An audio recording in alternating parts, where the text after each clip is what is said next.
Hi, everybody. Welcome back to our next episode of A Father's Love Healing Through Heartache. Chris Lepardi and I are thrilled that you're here listening with us each time. We started this podcast just to share our stories of grief and our process walking through the loss of our sons. Chris lost Mason at 7 years old, and I lost my son Jameson at 9.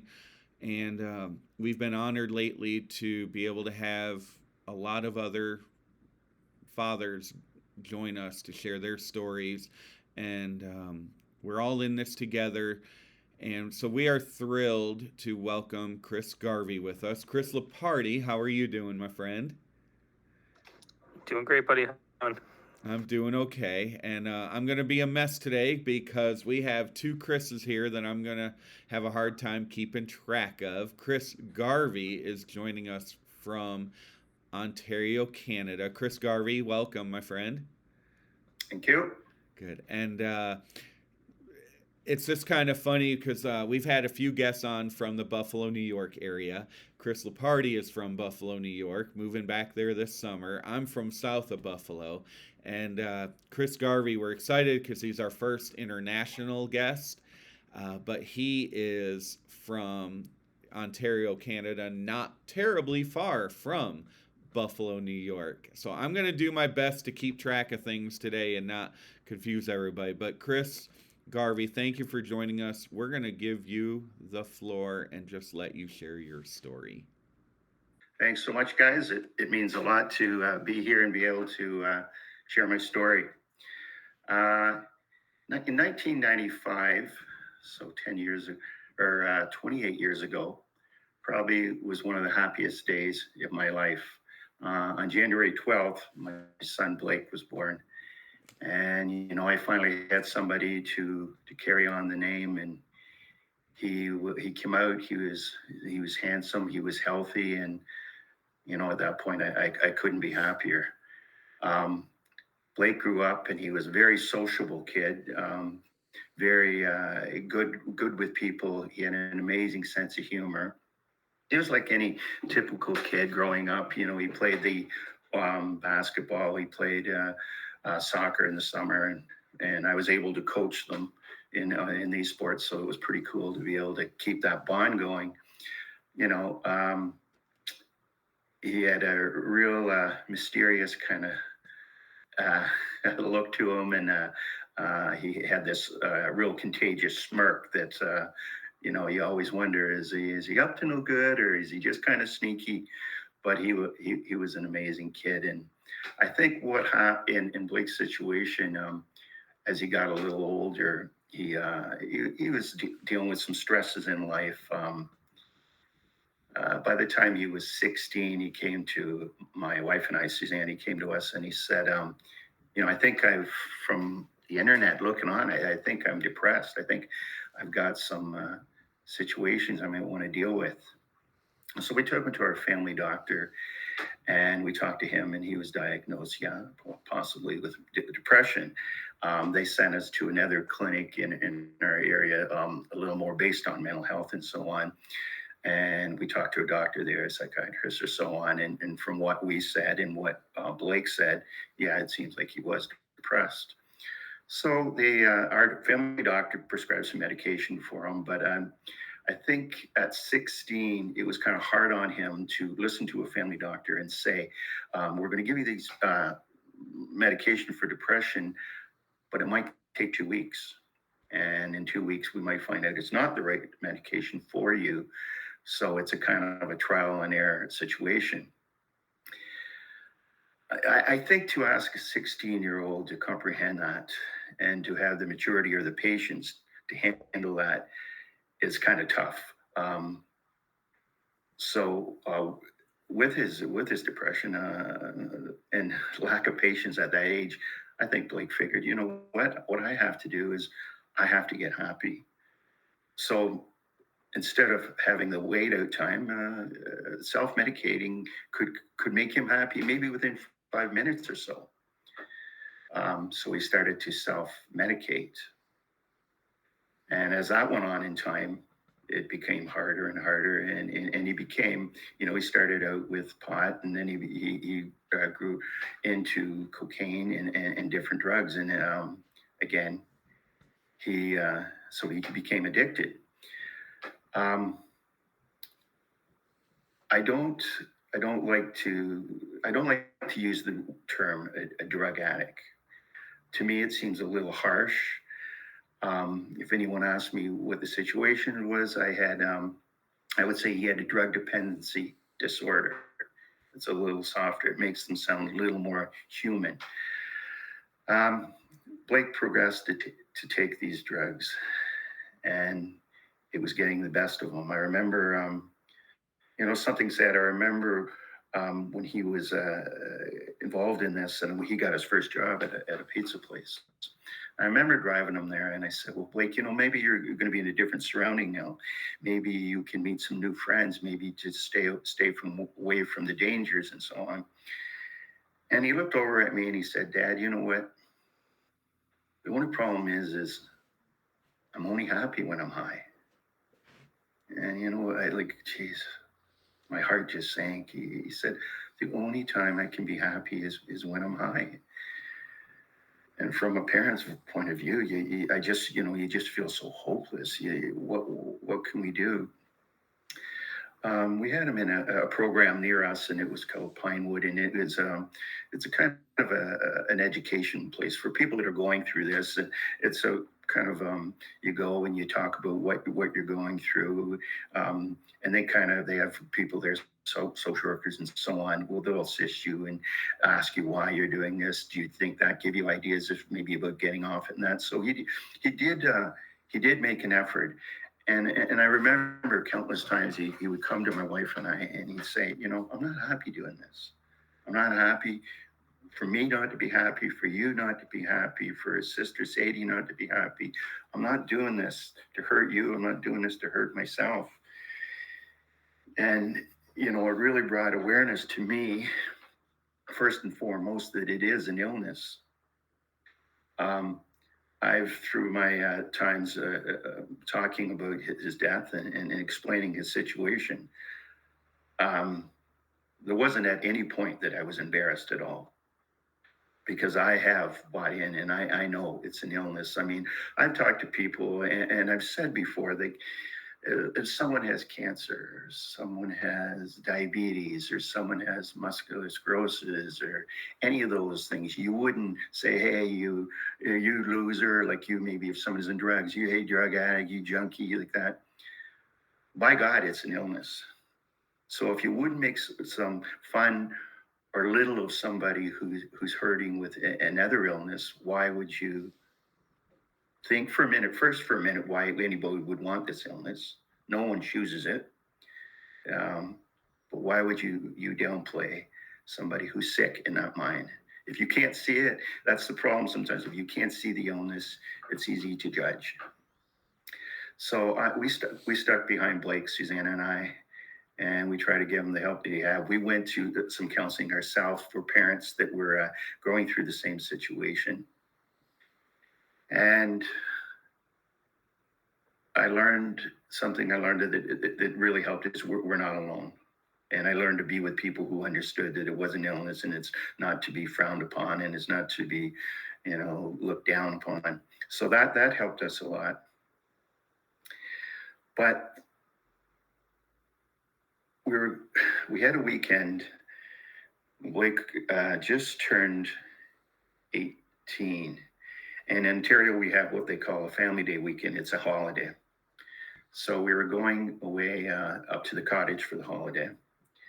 And Blake hadn't been in for 2 days. So I was pretty upset. He hadn't touched home, hadn't touched base with us. So that weekend, I had a chat with him, and I said, we were going to go to this family day weekend. When we get home, you're going to be grounded. I mean, you've got to show respect for us. We're showing respect for you. That weekend, we went away, and like the typical 18-year-old, we're at the cottage, and, the parents are playing some games and having a few drinks, and Blake wanted to join in, and I said, "Of course, you can have a few drinks, but you're not going to sit here and go crazy." Well, one of our friends had their daughter up there, and she's I think she was 6 years old or so at the time. But Blake chose to, instead of being with the adults, he went over to the end of the cottage at a coffee table, and he made balloons, balloon figures and animals and that for this little girl. And that's where he felt most at home. I think that's where he felt his comfort zone is when he was with younger kids. Probably because from an infant up to grade 8, there wasn't a lot of stresses in life for him. And I think it's when he joined high school was where whether it's teasing, whether it's bullying, or just the stress from being in high school, that was getting the best of him. That was causing his depression. But to look at Blake and say, people will sometimes, you're defined by your illness. By no means was he defined by his illness. He was the most easygoing, loved being around people, loved to share, loved to laugh. Something that's kind of nice to hear, but the timing was wrong when Blake did pass and we were at his funeral. All these parents coming up to me and saying what kind of teenager he was, what kind of kid he was, what kind of man he was, how responsible, how humble, how generous he was. There'd be maybe he's going to a pool party, and he would arrive at the house, a half hour earlier, help them set up chairs, help them set up with everything.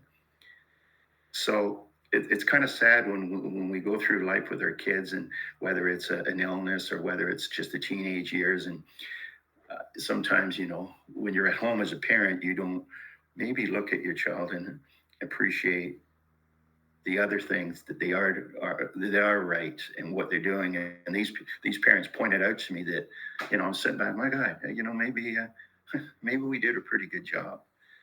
And it's something that always sticks in my mind. And, with him gone now, it really makes sense for us dads out there to let the kids know before it's too late. I mean, if it happens to me, it can happen to anyone. It's about showing the love, and there isn't a day go by that I don't miss them. There isn't a day go by that I don't wonder. Of course, I think we all do, is when our child passes, is what could I have done different? Sometimes I don't know if the pain's worse losing the child or losing the future that you may have had with them. So when we got back from the cottage, we didn't see Blake. He came home the first night. Next night, I know he was pissed off, and we didn't see him the next night. And he didn't come home. This is 2 days now. So I was phoning the police. Earlier that morning, the day he left, my daughter was playing with one of her friends before school, and the girl had a little Walkman or so on, and Blake took that.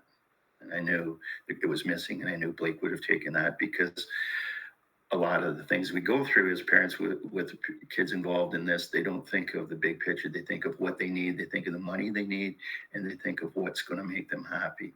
So my ploy was that day, which I had learned from their support group, is I was going to phone the police and squeal on him and have the police come and have the police arrest him for taking this.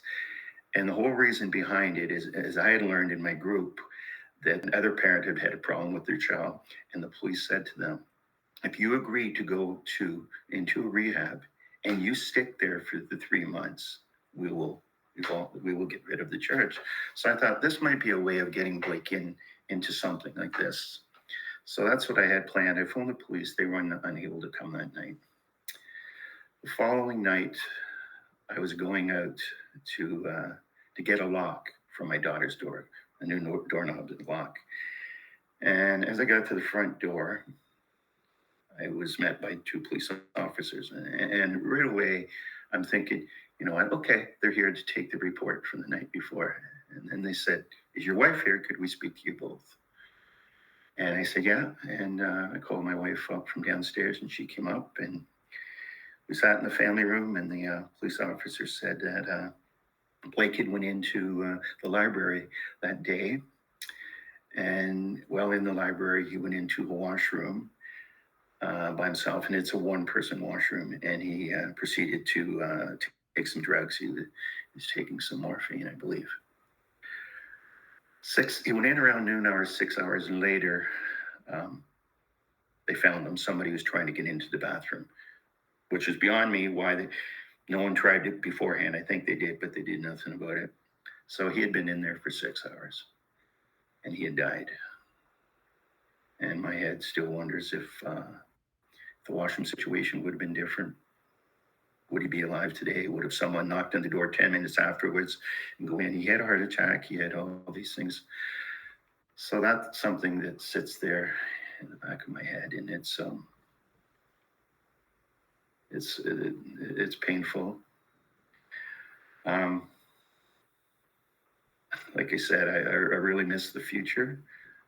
I miss what I don't have. I miss seeing everything that everybody saw in my son. I saw it too, but it's so nice to hear from an outside and what he would have become and the kind of man and married, maybe kids.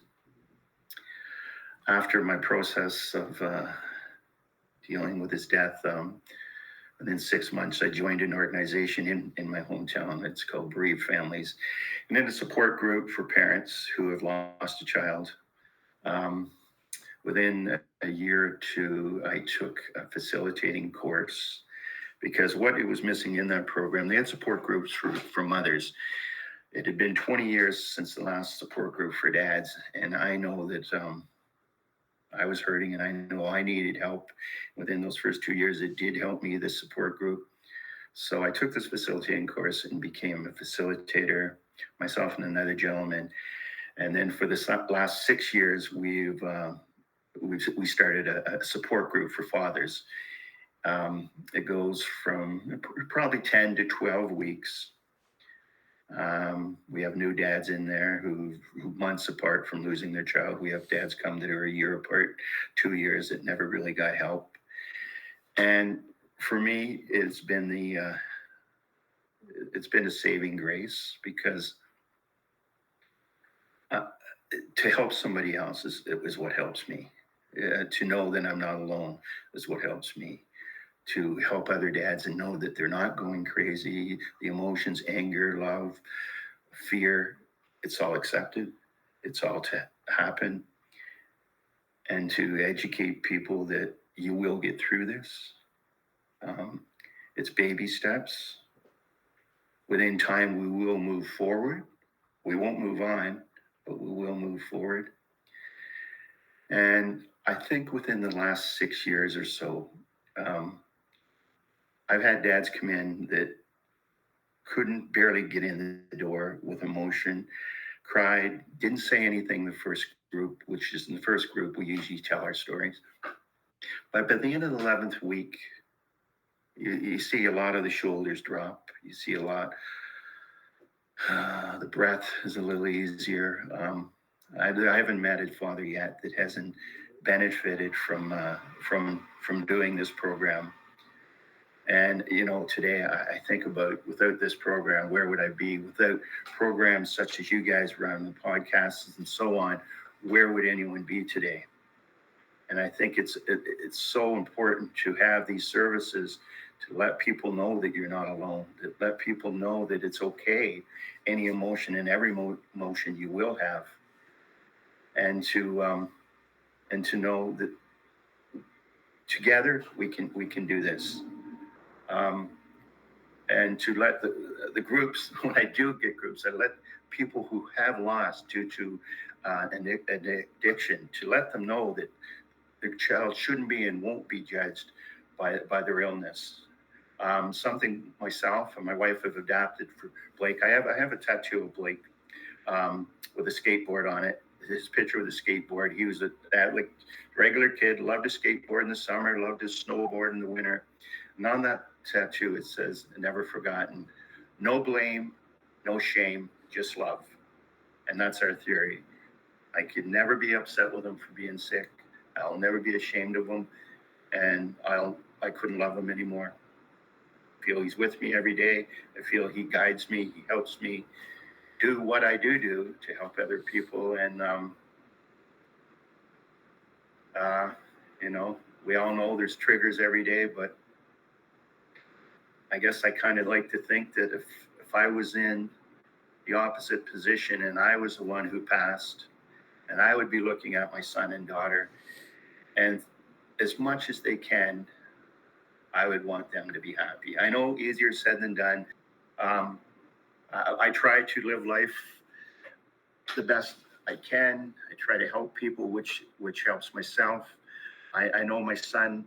If the roles were reversed, I would want my son and daughter to be happy when they can. I know it's a struggle, and I know he'd want the same for me. He'd say, "It's okay, Dad, to be happy some days. It's okay not to cry. It's okay if you forgot I wasn't in your mind all day. That's okay." So that's the way I try to live, and I try to help other dads.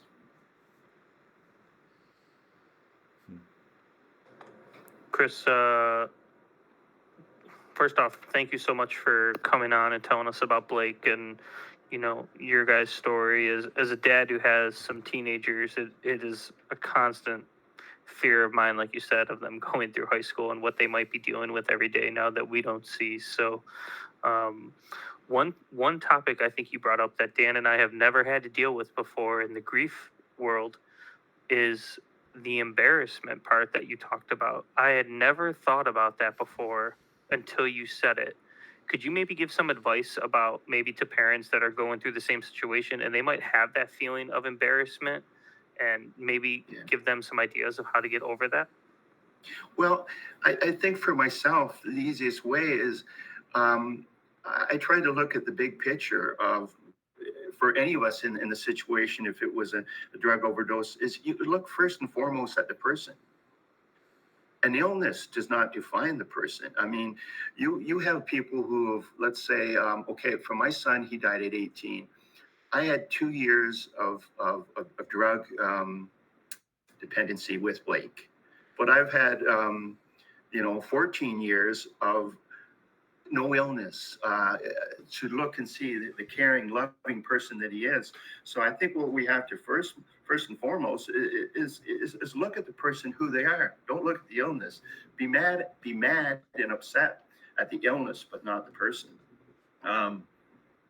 Everyone I talk to, a parent, when they tell me their son or daughter has passed through a drug addiction, I ask them, "Tell me about your son," and the joy that these people, or their daughter, and the joy that they get on their face. And I said, okay, so let's remember that child for who they are, not because unfortunately they got sick.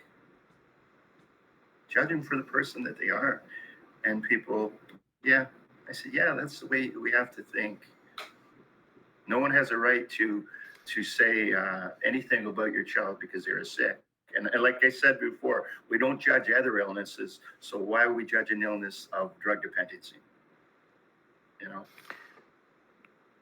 Yeah, that's a great point and a great way to look at it. And in today's day, I think needed more and more with kind of the situation both of our countries are going through with drugs. It's super important to kind of change the narrative and the thought mindset with that. Dan, you got a question? Yeah, I think I appreciate, Chris, how you're focusing on Blake as a person and not, as you said, don't call him a drug addict. I've had that in some of my trainings at school this past year, and I had never thought of it. I come from, I guess, a privileged home where we've never had drugs in my home growing up. I have no experience with any of that world. And I'm guilty of using the terms drug addict because I guess that's the way I was trained through society, that's how we identified. I think that's a very important distinction that you make, that yes, this is an illness and let's focus on the person and not identify them as an addict. So I'm curious, can you elaborate a little more? As you're talking here, you seem to have it all together, and you just sound so smooth through the whole process of what Blake went through, what you and your wife Suzanne went through his passing, and then starting the dad's group. Can you elaborate a little bit more for our listeners of Did you wrestle at all with starting that dad's group? How long did it take you? What was the process of you working up the courage to share your story and Blake's story? Yeah. Was it smooth? Was it rough? Because yes, men especially have a hard time talking about their grief, opening up, and ultimately getting help. Yeah, of course. Well, when Blake passed, I think it was almost 8 months before I went to Durham went to Durham bereavement, because I wasn't ready. And something in respect to that is, when we have some dads coming and they want to come in and they want to join a men's group, what we usually do is we do a one-on-one with them. We highly recommend in that situation about 6 months or so, because you have to deal with your own pain before you want to get into a group and be blown away by everybody else around you and hearing their pain. I remember the first time I went to a drop-in, like I said, about 8 months after Blake passed. I remember walking up the steps, and there's 17 steps, and they were the longest steps to get to the top floor there. And so many times climbing those steps, I stopped and I'm thinking, I'm going to turn around. I'm going to turn around. And after 8 months, I thought, well, you know what? I have to start somewhere. But I did have an attitude going into that meeting that nobody has it as rough as me. Nobody has as bad as me. Nobody loved their child as much as I did. And I'm going to go in there. I'm going to listen to you guys, but you're not going to be hurting like I am. So I went into that group and we went around. There's maybe 6 or 7 people that night there. And we told our story. And I'm still feeling like nobody's got it as bad as Chris. And then when there was a couple there, husband and wife, and when it got to them, they had said that they lost their daughter. And then 6 months later, they lost their son. And I thought, you know what? There's always somebody out there. There's always somebody who might have it a little bit rougher. And in today's society, there's so much going on. Everybody's dealing with something. And it kind of brought me back to reality that I'm not alone. But in respect to when is the right time, there's no right time, but I do believe about 6 to 8 months. So you can do your own mourning, you can do your own grieving between maybe yourself, your family, and your wife before it's you go in and it's too early to listen to someone else's story. So I do think you have to prepare yourself. Some people have joined the group, my men's group, and after a week no, I can't handle this now, and that's perfect. Just so happens, next group around a year later, they joined and went real smooth for them. So it's an individual process for every individual when they're ready. Yeah. Thank you. Yeah, I think you're highlighting a very important steps that, yes, we've talked about it a lot, at least recently with some guests, of you've got to take care of yourself first. Yeah. And I'm actually in conversations with a couple people locally. We have Erica and I are hosting a grief support group for any type of grief, not just children. But I'm having discussions with people it's a wife who's trying to get her husband in there. He's just not ready to talk yet. And another family that just lost their child, that they're nowhere close to being ready to go into a group yet. But I do think there is a lot to be said about after that 6 months or whatever that time period is, that you do get into a group and be prepared to just sit there and listen for a week or 2 or 3. Yep. Because one of the important steps of grief is to learn that I am normal, and what I'm thinking is normal, and what I'm going through is normal. And it is all different. All our stories are different. But grief in general, what you're going through is normal. Yeah. Oh, yeah. I mean, so many people have said it, and just making a point to what you said is, so many people have come into the group and say, I'm foggy. I can't remember things. 1 minute I'm happy, 1 minute I'm crying. And I think to emphasize on your point, that is normal. That's all normal. Everything. To be happy one minute, to be angry one minute, and people say, "Am I going crazy?" And no, you're not going crazy, but you're not alone. And you see, like I said, you see people's shoulders just drop when they hear that. There's so much power in knowing that you're not alone, and it is accepted and it is normal. And again, what you said too is that we will say when people join the group tonight, this is your first group. You want to just listen. There's no pressure in our group. We said there's no judgment. You come in, you can be angry, you can cry, but I think people have to get through that a little bit themselves. I tell people, and again, it's just my belief and my theory that you got to hurt before you can heal, and you've got to have that time to hurt yourself before you can come in and maybe hold your emotions a bit, because you want to present yourself and say your story, but not until you're ready. Yeah. Thanks for sharing that, Yeah. Chris. Yeah, I think the hurt before you heal. Wow, that kind of hit me right in my heart, because that's, I think about that now. I think there's times where maybe I hold it in a little bit too long, even 2 or 3 years down the road. I'm coming up on my 3-year mark of losing my son, and I had a pretty good meltdown the other day when I went to see a movie, and it was really based around grief, and I had no idea that the movie was, and it hit me way harder than I thought. And I thought, wow, I didn't let myself hurt for a while. It's okay to let that happen years down the road. It's not going to be like a one and done sort of thing. I think that's 100%. important to throw out there, that that hurt before you heal. You're going to hurt for a while before you get to any of that healing. So that's a great way to say that. Yeah, Chris. I appreciate you throwing that out.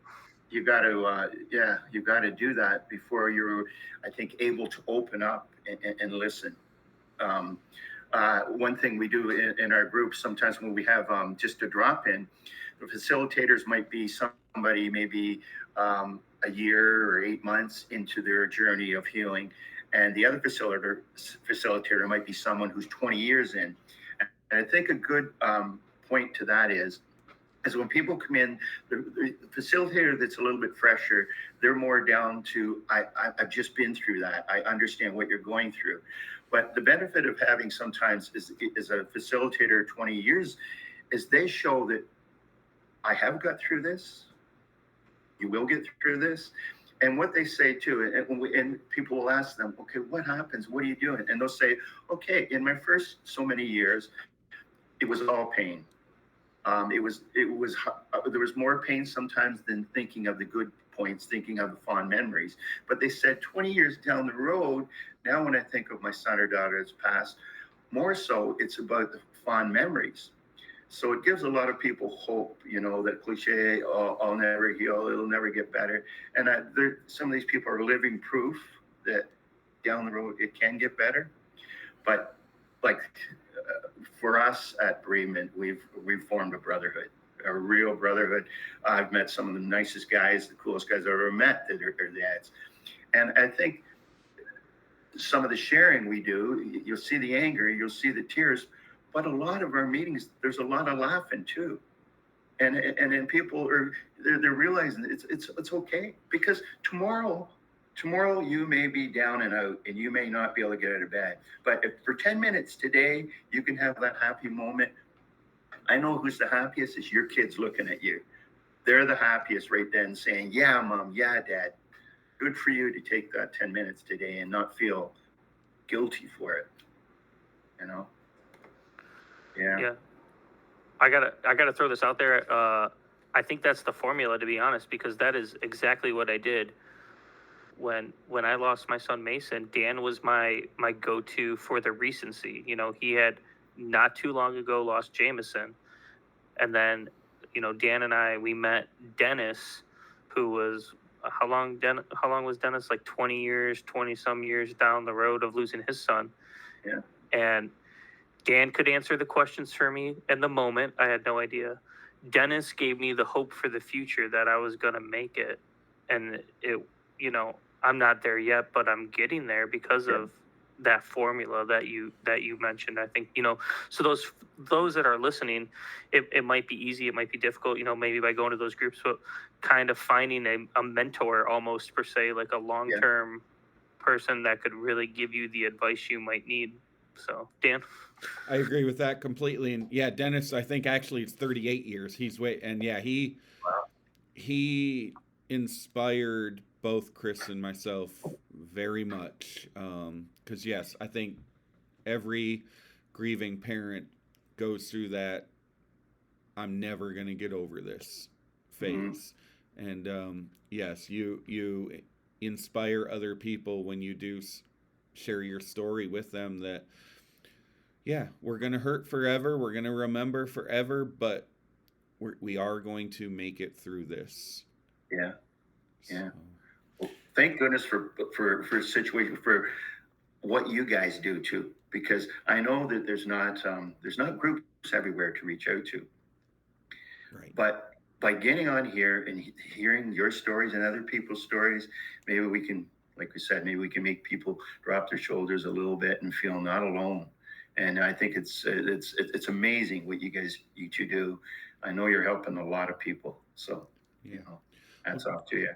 Chris, can you just quickly share a little more about where you are? Because as we've been doing our show, we've found numerous people that are in the Western New York area, and just a few weeks ago, we talked with Roger, who is within an hour of a couple of our other guests, and Chris Leparty is moving back there this summer, and we've Yeah, talked already about having that face-to-face group because yeah, we want to make every tool available for everybody that we possibly can.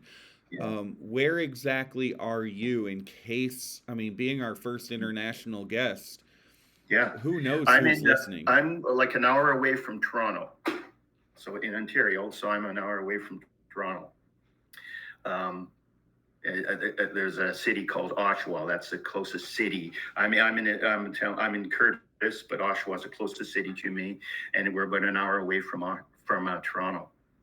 Okay, thank you. And yeah, So, you said a little while ago, earlier in your story, that you miss the future, you miss what you don't have, and you miss what everyone else saw in him. Um, which I think we all can understand that. Can we flip back to, though, what you've mentioned a few times, though, about the memories? What is one of your best memories of Blake? just like some of the childhood memories we have.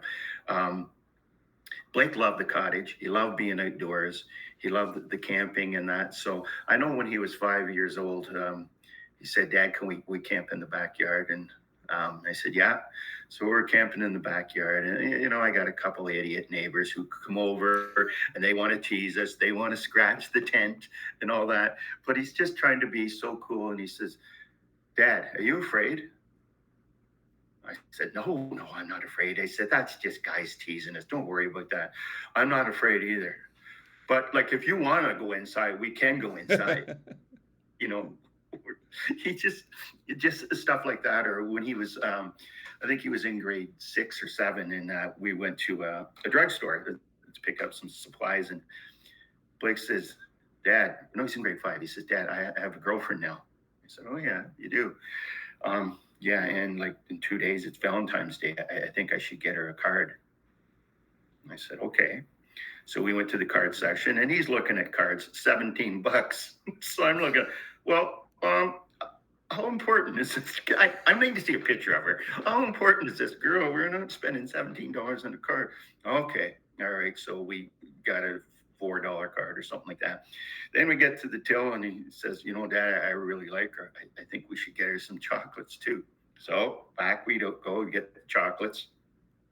Next morning, he's got his card, he's got his chocolates, and he's going to school. He comes home, he's in his room. I come home. I said, "So, how did Valentine's Day go?" And he said, "Dad, she broke up with me." So, I'm turning going, "Oh my God, no." So I turned, "Oh, that's too bad." And he said, "Well, if she broke up with you, you know, your dad paid for those chocolates, so technically they're my chocolates then. Oh no, Dad, I was really sad, and the only thing that made me happy was eating those chocolates. So I said, you little bugger, you little swine, don't get older because you'll even get bigger ideas than this. But yeah, he was a kid who constantly teased. He just, like, he loved him and his sister to pick on their dad and tease their dad and all that.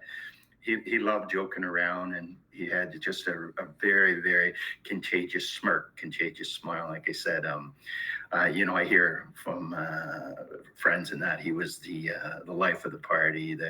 You know, so he had such a, you know, a contagious character in him that he drew people to him. His smile drew people.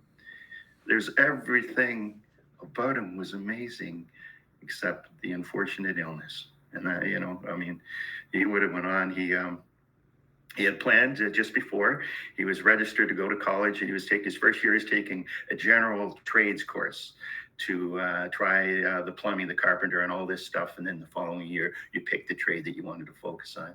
And he was really, really interested in doing that. He loved playing lacrosse. He loved playing all the sports. He was a typical kid. Again, snowboarding in the winter, skateboarding in the summer. But we had such a good relationship until, you know, sometimes when they're 16 and they're doing something different, like you said, I haven't done that and I don't understand it. So, you know, we'd have our run-ins, but I think, oh my God, the relationship. I can only think of the relationship, and I think it would have been a really cool, fun relationship, bugging each other and teasing each other. Yeah, it gets pretty hard some days. You see other kids growing up. You see the weddings you go to. You see the graduations. You see the job promotions from his friends, and, you know, a lot of what ifs. But I have an amazing support group, so I get through it. Yeah. You got swindled, my friend, with the chocolate. Oh yeah. He knows that. And that's when I know how sneaky he'd be. And I'm thinking, now if that was at, you know, 10 years old, what would he be doing at 21? Yeah. He'd be all over me, and he'd be getting, his biggest thing was to get away with stuff from me. He'd be smiling his head off. Yeah. And I miss that. Yeah. Thanks for sharing the memories. Yeah, for sure. For sure, guys. Yeah, he sounds like was an awesome young man, and we really truly appreciate you coming on and sharing his story with us. Oh, I appreciate what you guys do. That's for sure. Yeah. So I gotta ask, being so close to Toronto, are you a Maple Leafs fan? Actually, I watch the Leafs because that's the station we get. But no, I am a diehard. Since grade 9, I'm a diehard Red Wings fan. In our community. Wow. I did not see that coming. I know. Yeah, I grew up in Peterborough, Ontario, and it's an hour and a half from Toronto. And there they have a junior A hockey team. So when I was growing up, some of the guys I knew from high schools played for the Peterborough Petes. Steve Eiserman played for the Petes, and Bob Airy played for the Petes, and that's how I started focusing more on them. But I've been a Wings fan for a long time, but it's a little tough right now, that's for sure. Well, but they're rebuilding. We won't hold that against you too much. No. Oh, my faith in Stevie Y. Yeah. Yeah. Hey, I'm just glad my Sabres are finally starting to look like maybe we'll make the playoffs in the first time in however many years. So it's going to be interesting. We're having a good season. I'm rolling with it. It's going to be interesting come trade deadline. What I think Buffalo's going to pick up some players. Yeah, I think it's going to be interesting. Yeah, for sure. Cool. Yeah. Well, Dan, anything else you could think of? I've got everything that I've thought of. Okay. So. Well, Chris, again, we really truly appreciate you coming on, spending time with us, telling us about Blake, and I think you're going to give a lot of parents some hope for the future when they listen to the episode, and give them somebody what they can do to help themselves out during this, these difficult times if they're dealing with grief. And you're always welcome back anytime. Yeah. Pleasure, guys. I think I'm actually going to be contacting you for some info. I think you have some good details that I want to get from you, if you're okay with that. By all means, definitely. We're in this together, guys. Absolutely. We're in this together. Yeah. Good. Yep. Well, yeah, Chris, thanks so much Daniel, for joining us and sharing your story. To everybody listening, if Chris Garvey's story resonated with you, as always, please reach out to Chris Leparty or myself. We will gladly get you connected, because we're in this together. You can reach out at info@jamesonsjoy.org or through Jameson's Joy on Facebook. Chris, you can be reached at Chris at milesformasonmemorial.com. And and we'll get, if you want to reach out to Chris Garvey, we'll gladly get you his email. We'll confirm everything and get your permission and all that. But yeah, we're in this together. So thank you all for listening, as always. And if you've been inspired by the last few guests we've had and you're feeling comfortable, no, not comfortable, but willing to come on and share your story, please do, because it is hard, but it does help just to share, and reach out to us, and we'd love to have you on and give you the floor to talk about your loved ones that are gone too soon. So with that, we will wrap up another episode of A Father's Love, Healing Through Heartache.